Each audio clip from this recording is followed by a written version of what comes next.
राजबाबा सलीम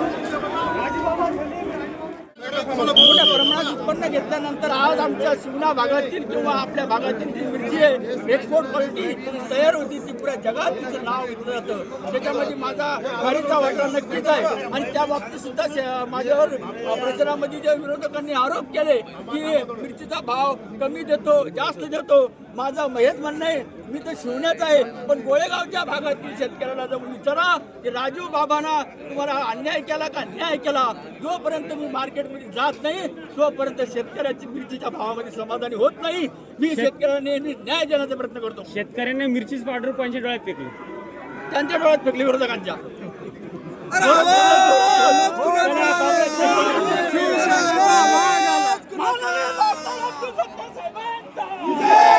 जो प्रचार केला त्याला काय आता काय उत्तर असेल पुढं?